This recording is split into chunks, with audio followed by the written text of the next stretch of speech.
Hey guys, this is Joseph from Play Tennis. Today I'm going to be talking about whether or not we should stand far behind the baseline when returning a serve. You may have noticed some of the professional tennis players such as Daniil Medvedev. He likes to stand really far behind the baseline when returning his opponent's serve. So in today's video, we're going to be discussing some advantages and disadvantages of returning serve from far behind the baseline.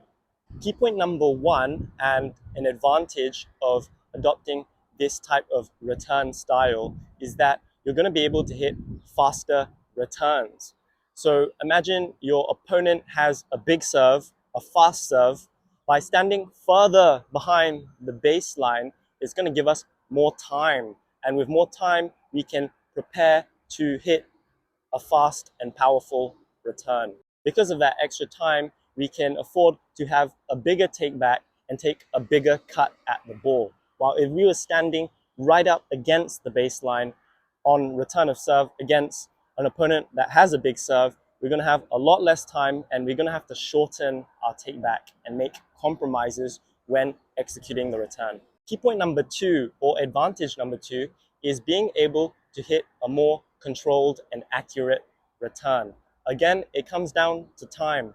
The further we are standing back, the more time that we're going to have to react to the opponent's serve and also put some thought into where we should place our return so we can have an advantage on the next shot. So if we look at this example here of Daniil Medvedev, you can see how far behind he's standing the baseline.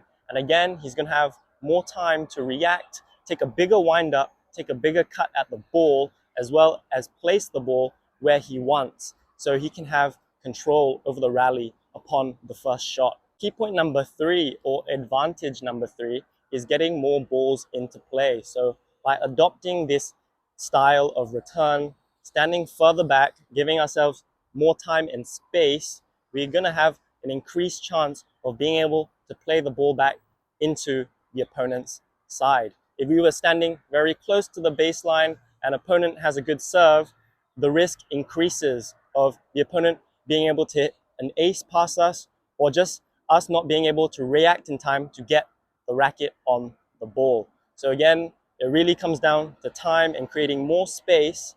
And by doing this, we can get more balls into play, force the opponent to play an extra shot, and hopefully get into the rally to win the point. So those are the three main advantages of standing further behind the baseline when returning a serve. You can implement this straight away into your match play when you next step on court. Give it a try and see how it works for you. Also take note of how good a server your opponent is. And again, the three advantages revolve around creating more time and space for yourself on your return. So now let's discuss what are the possible disadvantages of adopting this method.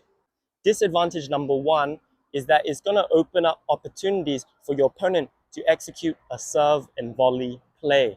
If they see that you're standing super far behind the baseline, they're going to take this as an opportunity to hit their serve, get into the net, because you're so far behind the baseline.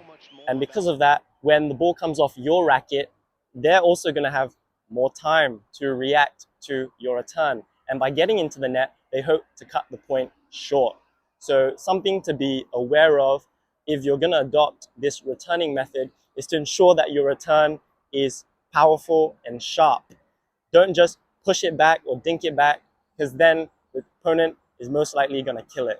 Disadvantage number two is tiring out easily. So when we adopt this method of return, standing very far back, it requires a lot of energy to execute the return effectively.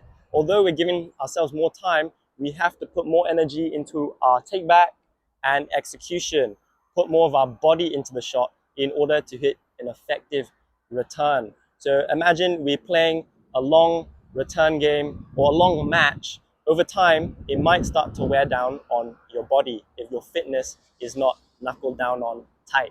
Disadvantage number three is court limitations. So if you live in a busy city like Singapore, then you might be able to relate to me on this point. Often at the apartment or condo courts, they're very tight on the spacing around the tennis courts. So you might find that you have very little backspace when it comes to adopting this method of returning, meaning there's a very small amount of space between the baseline and the back fence. So you might find yourself whacking the back fence with your racket before trying to execute your return. So it's important to note that the facility that you're going to be playing at, if you plan to implement this method of returning and ensuring that there's plenty of backspace. Key point number 4 and disadvantage number 4, the final key point of today's video before I wrap it up, is that there's a higher risk of hitting a short return. If you're standing very far back and you don't hit it with enough power and depth, there's a chance that you're going to give your opponent a short return, which will invite them to attack and get into the net and finish you off. So you have to be prepared to use good footwork in order to get into position so you can strike that return effectively, and also be prepared to counter punch in case your return falls short. Stay on the balls of your feet and be ready to go Daniil Medvedev style, whack some amazing passing shots past your opponent. So to conclude this video, we've weighed up the pros and cons of standing far behind the baseline when returning your opponent's serve. We've talked about creating more time and space for ourselves by standing further back, but also taking note of factors such as how big your opponent's serve is, as well as your fitness level and the facility that you're playing at. I hope you found the tips useful. Don't forget to like, comment, and subscribe. Stay safe.